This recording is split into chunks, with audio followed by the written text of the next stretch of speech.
I remember wandering in, this was before I was on the council, and I wandered in when Mitchell Reese said about where Brian is, and they were talking about the transfer and the funds that would go to Chestertown and the obligations that the college would take on with that. The plans were pretty amorphous, but it was envisioned as a partnership between the college and Chestertown, and the hope to be able to make the highest and best use of the armory.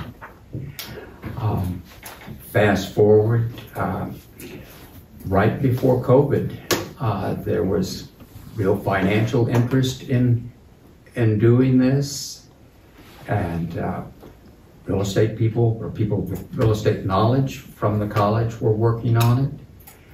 And I was not really involved or up to date on it at that time, but my understanding retrospectively, they came close to exploring it. Then subsequently, Dickie Greaves contacted me. I responded as I would have to any new business coming to town, encouraging them to talk with Bill Ingersoll and with Case about the various zoning requirements on that. And then I was invited to walk through, in some cases wade through with others, through the armory. And the architects then were very seriously interested in retaining what people referred to as the historical half of the building, the part closest to the road. The part that was closest to the river not only was more severely damaged, but had comparatively little historical relevance. But there was very serious interest in retaining at least a third of that. Some question if they had to, still to retain the facade. The part, again, right close to the road. Architectural renderings were done with that in mind. Understanding is that, again, the plan from the college was to retain the land on that, and that college was also very interested in developing a hospitality program. But again, at each step of the way, it was retaining, repurposing as much of the armory as possible. And I think that was true clear through last spring. I don't remember the exact month, but then as they got into it in more detail and brought in consultants, more and more concerned over asbestos, but particularly the mold. And what I was frankly concerned about was rumors going out through town and half-truths, partial stories and whatnot. And so I wanted to stay ahead of that. And initially we talked about having them come to this very room, make a presentation here first, and then go to the Historic Commission. And within Chestertown, I don't know that all towns are like this, but we really do keep a separation between the town council and the Historic Commission, likewise with the Planning Commission. They advise us, but we don't tell them how to advise us. We did not prejudge. I did not attend the meeting with that in mind of the Historic Commission. In retrospect, the 25-day normal limit was not honored. I first learned of that from the chairman at that time. After the fact, he went back and reviewed. And then the next I heard was from Case in terms of he recommended that we do a redo on that. In retrospect, we were not as transparent as we should, but I want to emphasize there was never any intent to hide something. There's some things kind of, I think to understand the normal procedure on these is when it goes, it's advertised as a meeting, you put the address there.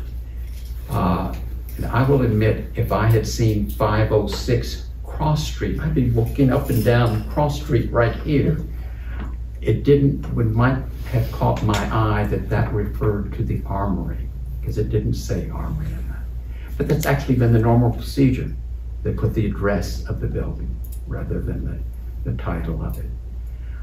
So I really would take issue with the idea that there was any intent anywhere along the line by John Seidel or our staff or anybody else to mislead in this course. We made it, we collectively, I'll take ownership of it. These are committees and staff that work for our town.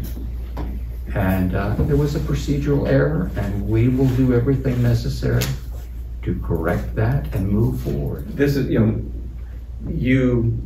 bringing to our attention that you felt there was a procedural error was, I just wanted to explore that a little more, because I didn't, early on, it was only after the fact. Yes, after the fact you made us aware that you felt, or were acknowledging that there was something. I just wanted to confirm a couple points. My understanding, generally there is a 25-day public review period. My understanding is that there was a waiver given for that. Is that correct or not? I'm not aware. No. There is a possibility if the commission had so chosen to vote on a waiver. Okay, so but I don't think there was a waiver. Okay, so just to clarify that sure. is, I had heard that there was either a waiver or a opportunity, but if that, right. So just on that one procedural error of not allowing, not giving a waiver and then not respecting the 25-day review period, does that nullify both our vote and the historic committee vote, or is that a grave enough error that we have to review everything, or is it a oversight, as my question? Well, or is it an attorney here on it? Our vote was really kind of a blessing on this thing. We were not authorizing, and for that matter, to come back in terms of, I understand what the historical commission did was say, yes, from what we know now, we can approve demolition, but no permit was issued even there. And that wouldn't be done according to our policies until the historical commission also had full concept drawings as to what would replace that building. Feeling on this is that to avoid, I think the last thing that what the college or any potential investors would want would be down the road, have somebody come back and challenge and they'll say, oh, well, this is not valid. It doesn't, it's painful to have to go back through a reapplication, a representation, a approval. But just to make sure that we're on firm ground,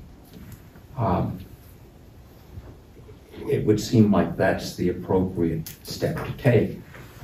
I believe there was also a couple of questions on the original transfer of the armory to the college had some stipulations apparently attached to the deed of that it had to have a certain educational use, or were there some caveats that are legally binding that the college is still under obligation to apply with? To meet, but understanding from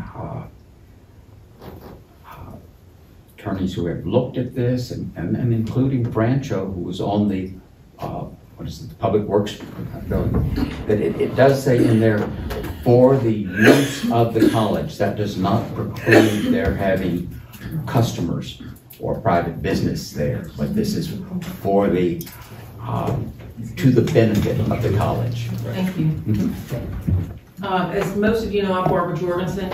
I am a lawyer, and I recently filed a Freedom of Information Act request related to the Armory. And I want to thank Case for giving me a very complete, I love this thumb drive. And there was there was not as complete as response from this group, and there are some obvious, after I read the documents, there are some obvious omissions, and I'm going to be filing a subsequent request asking for those particular documents. But I want to make a couple points tonight, and that is that I appreciate the distance between this council and the Historic District Commission, but you have to look at your Historic District Commission. They didn't know anything about the history of this building. Nothing. They had nothing whatsoever. Those people didn't even live in town. Case knew a lot about it. Bill knows a lot about it. And in fact, when I went through the documents that I was provided, I find that these two town employees tried to warn this group about problems that were going to come up about this. In January of this year, Bill said to you, Mr. Mayor, and I'll quote, he said, "The fact is that the college completely changed the plans they discussed with the council after they got possession. Just thought you ought to see it since they've been discussing their plans with you." You responded, Mr. Mayor, "This looks pretty serious to me, but maybe," underlined, "the lawyers for the college can find a way around this."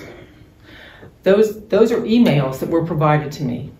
Case had a meeting with the college in August, and Case very sagely brought up the fact that there was a real problem with the deeds. He said to the college, "This is what you need to do." As far as we know, that was never done.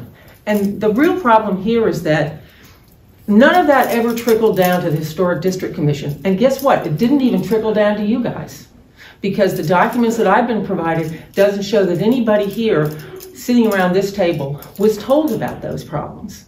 There is a restrictive covenant when the town of Chestertown got that building. Restrictive covenants don't disappear. But guess what? When the town transferred the property to the college, the restrictive covenant isn't in there. But that doesn't mean it disappears. It runs with the land. It's still there. So the college has to worry about that. The college has to worry about that. And this group should be worried about that. And the restrictive covenant is very, very specific. A governmental or a college or an educational use. That could be totally voided. I want to underscore something also that Tom Hurst said earlier tonight, and that was on a different subject, but it's absolutely true. We benefit from hearing more information. That's what the public wants. We haven't heard all the information about this. John Seidel and the president of the college publicly stated there were reports, plural, not singular, but plural, environmental reports and other reports about the college, about the armory. We haven't seen those. We saw one 8-page report, and that's it. They have